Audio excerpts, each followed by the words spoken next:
Millions of people pack the streets of Puri, India, surging forward to pull a massive wooden chariot through the city center.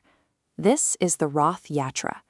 Every year, devotees gather to drag 3 towering wooden structures, some reaching 45 feet high, across 3 kilometers.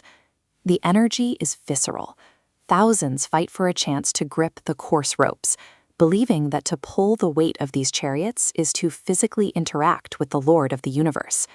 For these 9 days, social barriers and caste hierarchies vanish. On the open street, the deity belongs entirely to the masses. But for the rest of the year, that same deity resides inside the Jagannath temple, a 12th century fortress dominating the city skyline. The openness of the street festival stops at these gates. The temple operates under an inflexible Hindus-only entry policy, strictly enforced by the temple administration. The gatekeepers do not grant exceptions for political power. In 1984, the sitting Prime Minister of India, Indira Gandhi, was denied entry to the temple because of her marriage to a non-Hindu. Even for those allowed inside, the architecture is designed to intimidate. Out of the 22 steps at the entrance, the third is known as the Yamashila. A stone believed to instantly strip a devotee of their accumulated good karma is stepped upon. Every 12 years, the city of Puri prepares for a highly classified ritual.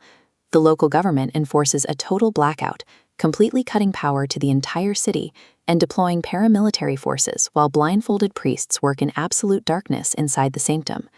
This creates a striking paradox. Why does a deity housed in such an exclusive, rule-bound sanctuary voluntarily leave his fortress every year to be pulled through the streets by the public? The answer lies in the deity's origin.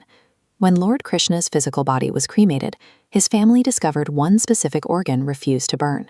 While his flesh and bone turned to ash, his heart, known as the Brahma Padartha, remained intact, continuing to pulse in the center of the pyre.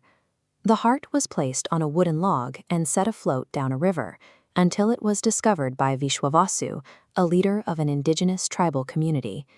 His people worshipped the relic in a secret jungle cave for generations. This tradition predates the temple's stone walls and royal decrees. The core of this deity began in the hands of a marginalized tribal group, not a royal priesthood. When King Indradamna learned of the relic, he sought to move it into a stone complex. He commissioned a mysterious sculptor to carve a set of idols worthy of the new temple. The sculptor agreed to the task on one condition: he was to be left alone in a sealed room for 21 days. If the door was opened early, he would stop his work immediately. After 15 days of silence, the king grew impatient and forced the door open. He found the room empty. The sculptor had vanished. He left behind 3 unfinished wooden idols: Lord Jagannath, his torsos, but no carved hands or feet. Because these idols are made of wood, they physically degrade over time due to the energy emitted by the heart. This is why the 12-year blackout is necessary. The priests must secretly transplant the pulsing Brahma Padartha from the old decaying body into a freshly carved wooden replacement. This physical incompleteness defines the deity's relationship with his followers. Having no hands or feet of his own, the god relies entirely on the physical labor of the masses to move him through the world. This dependence on the public is the foundation of the Rath Yatra. According to the lore, it was the deity's sister, Subhadra, who insisted on leaving the temple. She was moved by the plight of those forbidden from entering the stone fortress: the poor, the sick, and the socially excluded. She requested that they leave the sanctuary so these people could finally see them. Every year, the deities fulfill that request.